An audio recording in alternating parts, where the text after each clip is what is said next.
Building a business plan. Proverbs 19, verse 21, it says, many are the plans of a man's heart, but the Lord's purpose will prevail. Proverbs 16, 3, entrust your work. That's the one that I was talking to you. If you cast your care on, or if you commit your work to the Lord, your planning will succeed. Amplified says, roll your works upon the Lord, commit and trust them wholly to him. Could that be your business?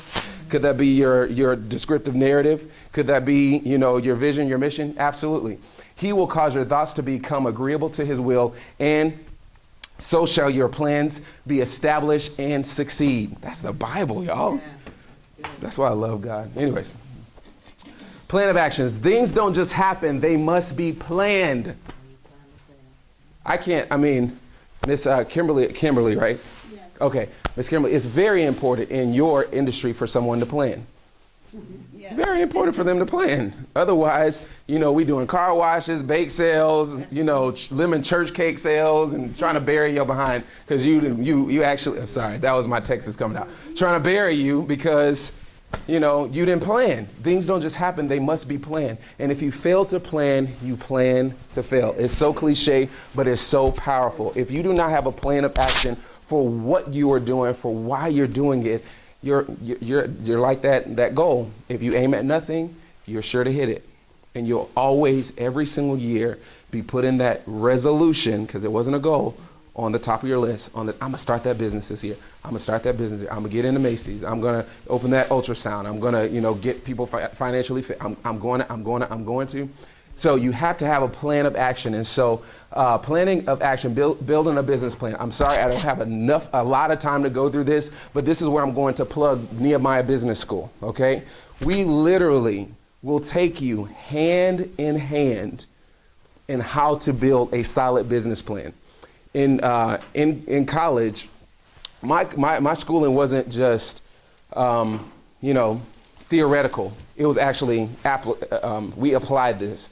And so we literally had to go out and find existing businesses that did not have a business plan and create a business plan for them. And they had to follow that business plan for an extended period of time. And we were graded whether that business failed or succeeded.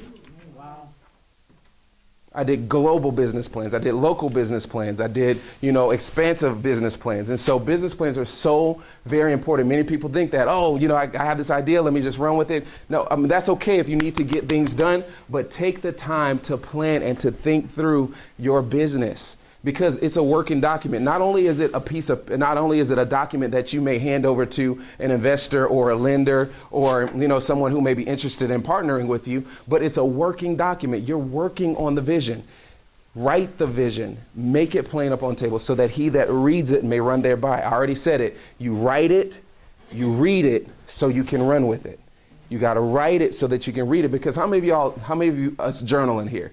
Sometimes you journal something and maybe, you wrote down a vision or a plan or something like that, and then you find it like in the attic or something, you dust it off and you're like, oh my gosh, I forgot about that. And then you get fired up all again about it, like, man, I'm about to start that hair salon, or I'm about to do this.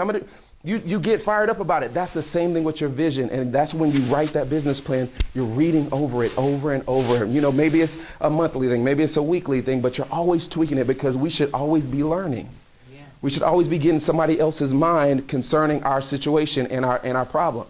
And so we have to make sure we build a business plan. Business plan number one, you need an executive summary. Normally the executive summary is done last, because after you've done your research, after you've done all of the things that I'm going to talk about, you're going to write, it's kind of like a summary. It's your elevator pitch, but on one sheet of paper. Well, I've seen a couple of, I should have brought it in here. There's an executive summary that's about maybe 6 or 7 pages thick. And this guy, he wouldn't give his whole business plan to people. He would just give his executive summary.